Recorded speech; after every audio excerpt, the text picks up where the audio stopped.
Let's go to Sam Mellinger. Go ahead, Sam. Yeah. Hey, Patrick. Thanks for the time.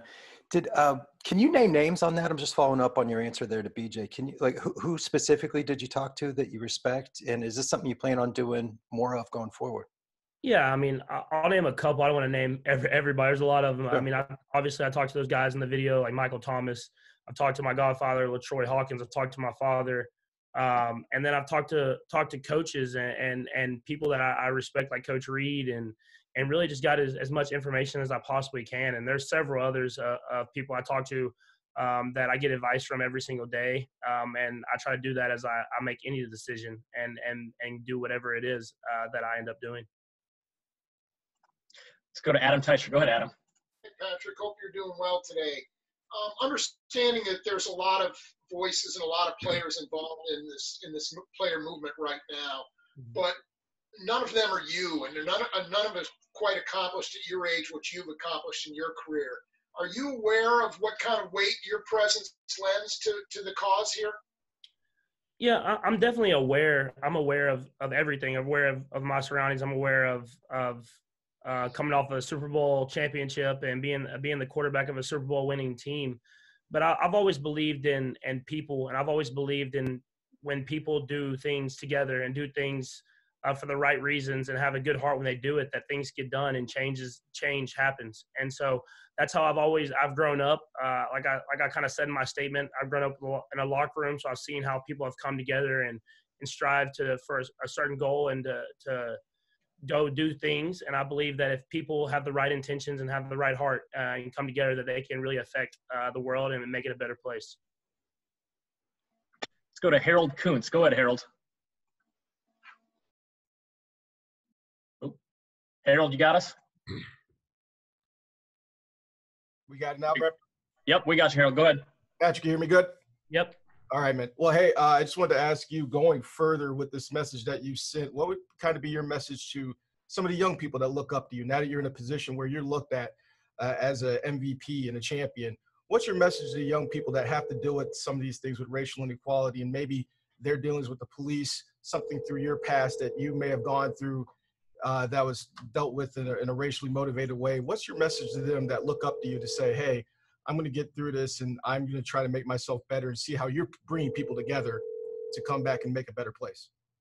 I would say to do the same thing that I've done my entire life, and that is to talk to the people that have taught them their values and have taught them the right way to do things, and listen to them, because they've had those experiences. And I'm 24 years old, so I'm maturing and learning things as I go. But I've learned a lot from people like my dad and LaTroy Hawkins and Coach Reed, and learned that there's ways to handle things in order to get your point across and to respect people and do the right thing. But you have to learn and have your own experiences to do that. And so just taking as much information as you can, making the best informed decision that you believe you can make, and try to do whatever you can to make the world a better place in every action that you take. Let's go to Bob Fesco. Go ahead, Bob. Patrick, you've kind of gone from the leader of a franchise winning a Super Bowl to now basically the leader, the face of the National Football League. How do you kind of view your responsibility as now as the face and the leader of the entire league? Yeah, I mean, to me, it's always been about just being the best person and the best teammate and the best friend that I can be with whoever I interact with. That's what I was taught at a young age from my mom, and then from my dad, and from everybody around me, is treat people the right way, and usually you get treated the same. And if it doesn't happen, keep your head up high and head held high, and just go out there and be the best person you can be in every instant. And if that's on the football field, or if that's listening to one of your best friends talk about their feelings or whatever it is, just be the best role model, the best person that you can be, and all the other things will handle itself. Let's go to Steve Walls. Go ahead, Steve.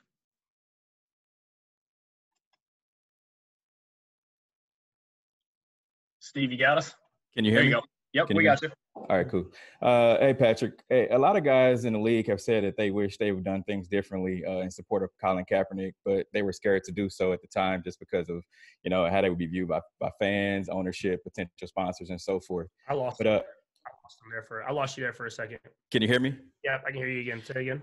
Hey, a lot of guys in the league have said they wish they would have done things differently in support of Colin Kaepernick, but they were scared to do so at the time because of how they would be viewed by fans, ownership, potential sponsors, and so forth. Leading up to your statement that you made via social media and also the Black Lives Matters video, did you have a concern of any possible backlash that, what fans have said, and have you seen anything, both positive and negative? Yeah, I mean, I feel like with every decision that you make, there's going to be positive and negatives, and that is the world that we live in today. But I believe, in both my statement and the video that I made, that that stuff needed to be said. We needed to come together as a group, as players, and show that we believe that Black Lives Matter, and that we believe that this needs to be informed, and we need to be the role models to go out there and take that step. And obviously, it was great to find the support that we have gotten from the Chiefs, for me, from Coach Reed, from Clark Hunt, Mark Donovan. I've talked to Roger Goodell, and he has shown his support to us. But it's something where I'm always going to be informed of my decision and understand that there's going to be good and there's going to be bad. But if I believe something and I truly believe it, I'm gonna, like Coach Reed says, let my personality show, and I'm gonna stand behind my words, and I'm gonna take whatever consequences that comes with it, and hopefully they're positive.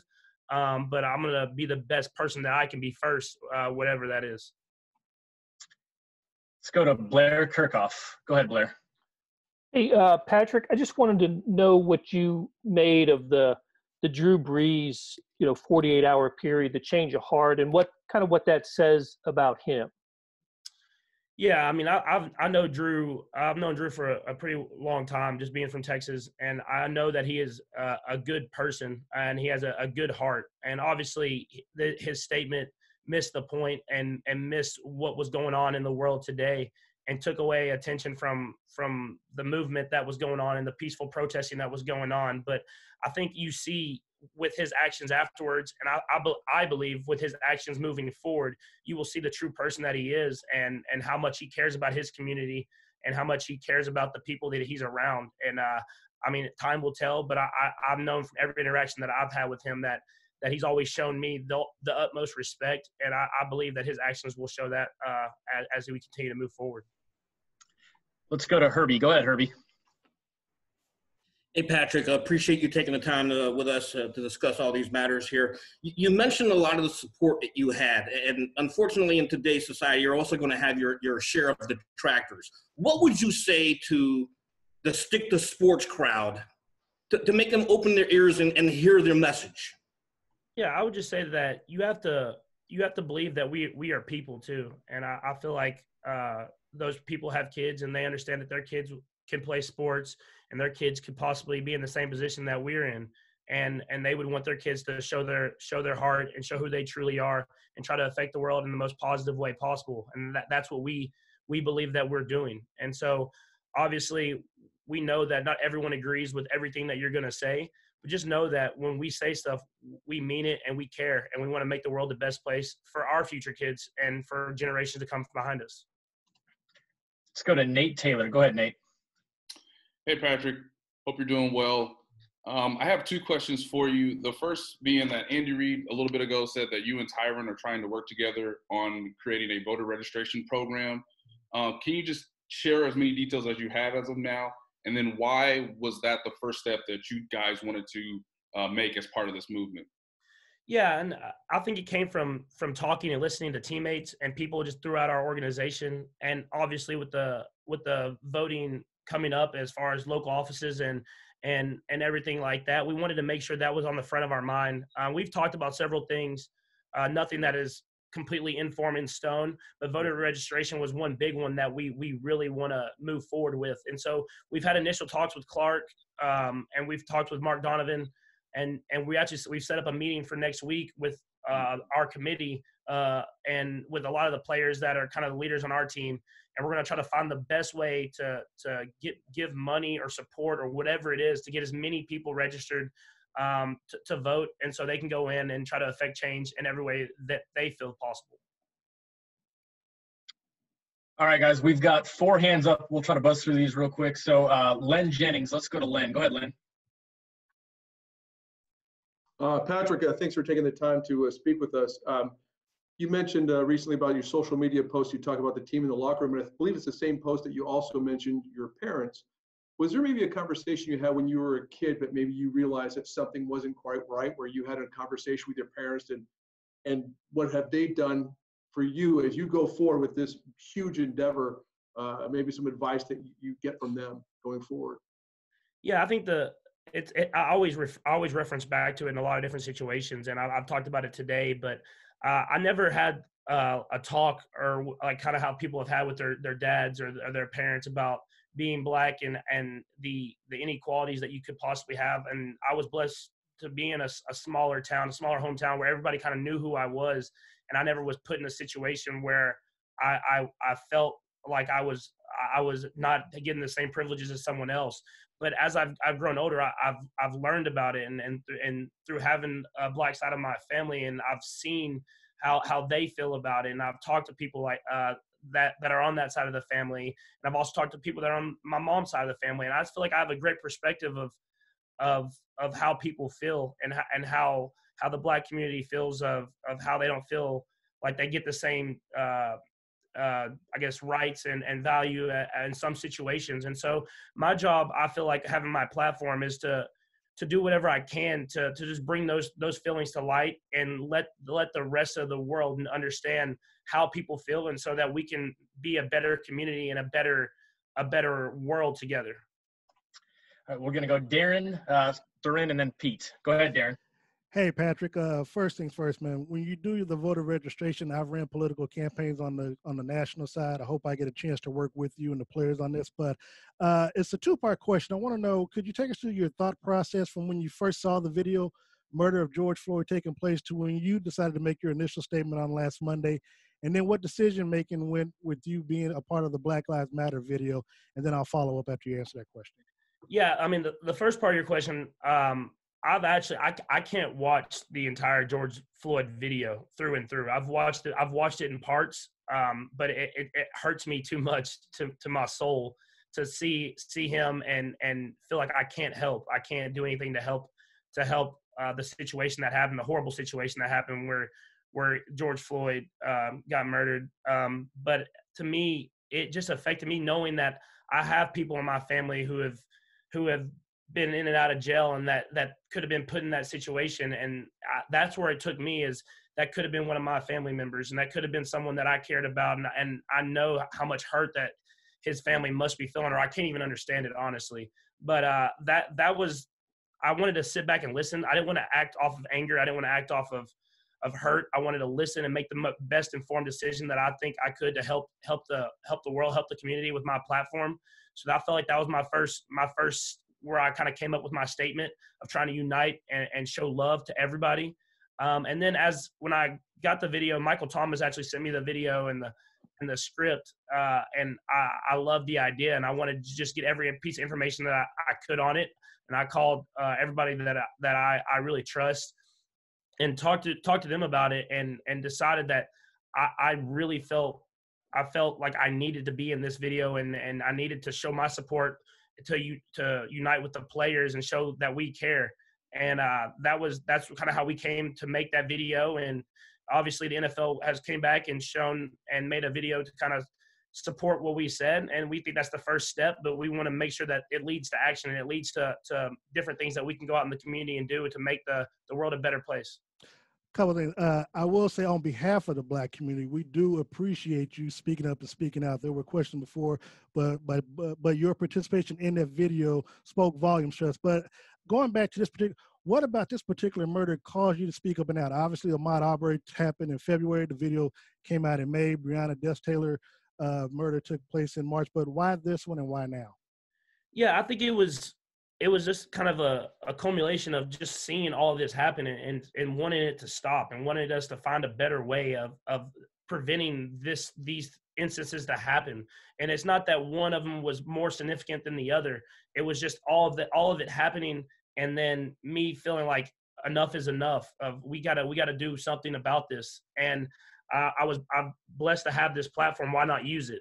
And I feel like I've gotten older, and I know I'm still young, I've learned a lot. And I think that was one of the things is I know I have this platform. I know not everyone will agree with it, but I'm gonna do my best to make the world a better place, and this is the right moment to do it.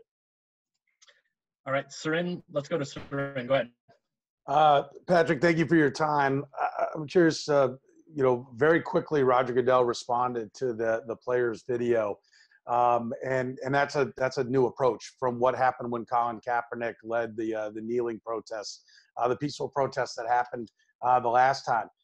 That's great that the words were there in support of what you guys are talking about, but actions have to follow, right? I know Coach Reed, and we've discussed the voter registration that you're talking about, but in your mind, there are a number of players that have talked about that they're going to kneel when the games start again. In your mind, there was a lot of blowback from the owners last time. If the owners are not allowing that, even embracing a peaceful protest on the field in that manner, is there really change from the owners in the league? And furthermore, have you spoken with Colin Kaepernick? And can we say that the league has really changed if Colin Kaepernick does not have a job in the NFL this year?